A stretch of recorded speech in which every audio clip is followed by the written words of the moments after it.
Bismillahirrahmanirrahim. Barlıq hamd sana Cenab-ı Allah'a bolsun. Şunaqla Peygamberimizge, ail tavabi atlarga ve onunğa taki kıyametkiçe ergeçkenlerge durud salamlar bolsun. Spirit maddesini içiş alimlerinin birdek ittifaqı bilen haram. Çünkü u mest qılıdı.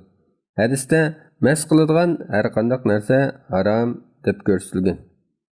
Hamda spirit maddesi mast qiladigan aroq doirasi kiremdu yoki zaharlik va yoki ziyonli moddalarga kiremdu degan jihatdan olimlar bu vaqtda izlangan va ularning ko'z qarashlari o'xshash bo'lmagan. Uni aroqqa o'xshash degichilar aroqning nejisligida ixtiloflashgan. To'rt mazhab imomlari aroq nejis deb qaragan. Ular Janobi Allohning Maida surasi 90-oyatdagi bu so'zini dalil qilgan. Ey iymon etganlar, aroq, qimar, tikilgan taşlar ve pal oqlari şeytanning ishidan bo'lgan paskinlikdir. Shunga nijotlik tepishinglar uchun ulardan yiroq bo'linglar. Ular mundaq degan. Oyatdagi rejsun degan so'z nejis, paskina ve meynat degan ma'noni bildiradi. Shariat aroqqa rejis deb hukm qilgan va uningga yaqin kelmaslikka buyurgan ekan, u harom bo'lish bilan birga nejis, ya'ni meynat bo'ladi. Aroq bundaq bo'lsa, spirit moddasimi harom bo'ladi. Lekin bu dalilga boshqalar mundaq radiya bergan.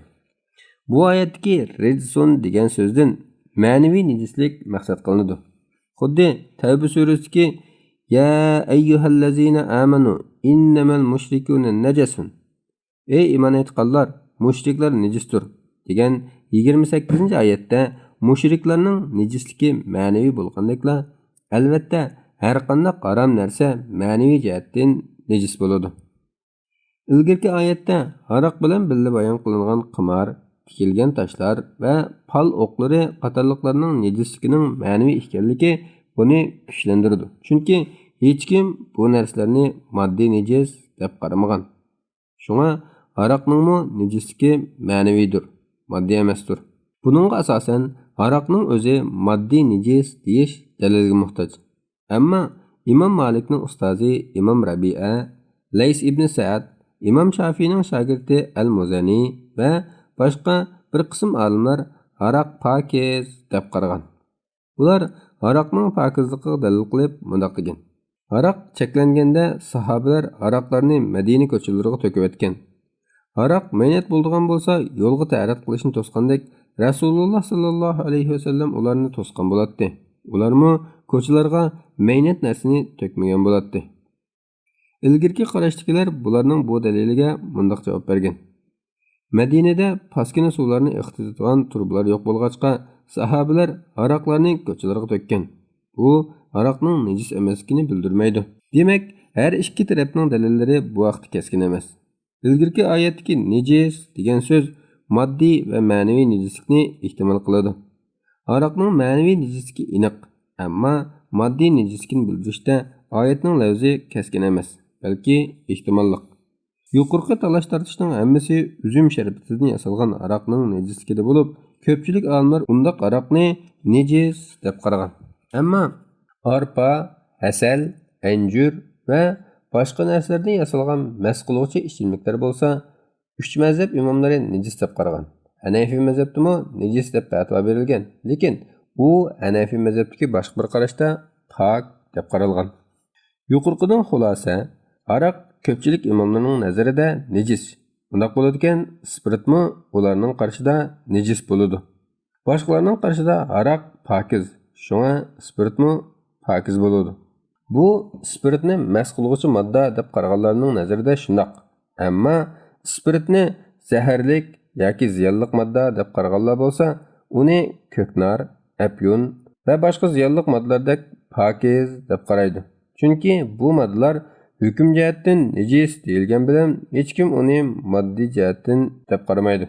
Bu ilgirkilarning ko'z qarashlari bo'lib, yaqinqi zamon olimlaridan Imom Shavkani, Subulus Salam muallifi Imom San'ani, Ravzatul Bahiyya muallifi Sidiq Hasanxon qatorliq olimlar aroqni pokiz deb qaragan.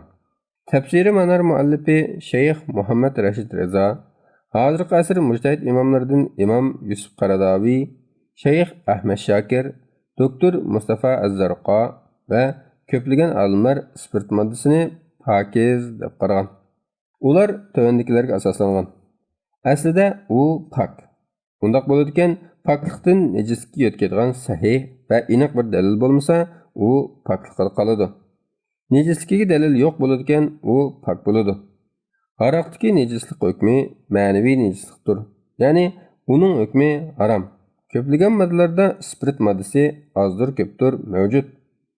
U tozalash va dezinfeksiya qilishda ishlatiladi. U yerginish paydo qiladigan paskin narsa emas. Hozir tibbiy va pokizlik sohalarida keng ko'lamda ishlatiladi. Undaq bo'ladi ekan, uni nejis emas deyish haraj va qiynalishni yo'qotishni talab qiladigan Qur'on ko'rsatmasiga uyg'un. Shayx Rashid Reza tafsirida bundaq deb yakunlaydi. Aroqning nejisligida musulmon olimlar ichida ixtilof bor. Shula qilib ishlangan aroq, ya'ni nabiz, Imom Abu Hanifaning nazarida pokiz. Buningda albatta spirit moddasi bor. Spirit bo'lsa aroq emas. Yevropa atirlari sap spiritmi emas, balki uningda boshqa pokiz moddalarda bor bo'lgandek spirit moddasi bor. Spiritni nejis deb qarash o'rinsiz. Hatto aroq nejis deb qaraganlarning nazaridami spirit nejis deyish bo'lmaydi. Xulosa, spirit moddasini pokiz deb qarash hozirgi sharoitda qulaylik olib keladi. Bu ba'zida aroqqa o'xshash ishlatilsa-mu, aroqning nejisligida olimlar birlik kelmagan. Bo'libmi, üzüm şarapidan boshqa narsalardan ishlangan aroq bo'lsa, texmi shundoq. Spirit hozir turli moddalardan ishlanmoqda. Buning asosan spiritlik atirlar badanga va kiyim-kechakka chechilsa, uni yuvish kerak emas. Buning bilan namoz durust bo'laveradi. Bu ixtilof bo'lgan masala bo'lg'achqa, olimlarning qarashlari va dalillari bayon qilindi. So'rg'uchi qaysi qarashga ko'ngli xotirjam bo'lsa, shu qarashni olsa bo'ladi. Ikki qarashning birini tarjih qilish to'g'ri kelsa, spirit nejis emas degan qarash kuchlik. Chunki birinchi, spiritni ichishdan boshqa ishga ishlatgan ahvolda oyatdagi aroq harom qilinish illati topilmaydi. Ikkinchi, aroqning nejisligi ma'naviy, spiritni harom deganlarmi spiritni nejis deb harom degan. Buning asosan agar aroqni nejis emas degan qarashni tutsak, bu hukm yo'qaydi. Chunki hukm illati bilan tang yo'qoladi. Üçüncü, koloniyadan başqa atirlarda spirit persenti bek yuqori emas, balki gül suyu bilan aralash. Dördüncü, spirit aroqdagi bir modda, lekin aroq o'zi emas. Beshinchi, spirit nejis emas degan qarash hozirgi xali ko'p olimlarning qarashi. Masalan, yuqoriqilardan sirat Shayx Usaymin, Ibn Jibrin rahmatullohi alayhilar, doktor Vahbi Zuhayli qatorliqlar. Yuqoriqilarga asosan spiritni tibbiy sohada teri, yara va uskunalarni tozalashda, mikroblarni o'ldirishda ishlatsimi, atir va maylarda ishlatsimi bo'ladi. Buningdan tahoratga yoki namozga ta'sir etmaydi. Ixtilof bo'lgan masalakan deb ishlatmay desa, umumaydi.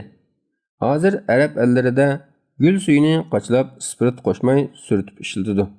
Agar purkib chechish lozim bo'lsa, spirit qatadi. Vallohu alam. Fatvoda doktor Abdulaziz rahmatulloh.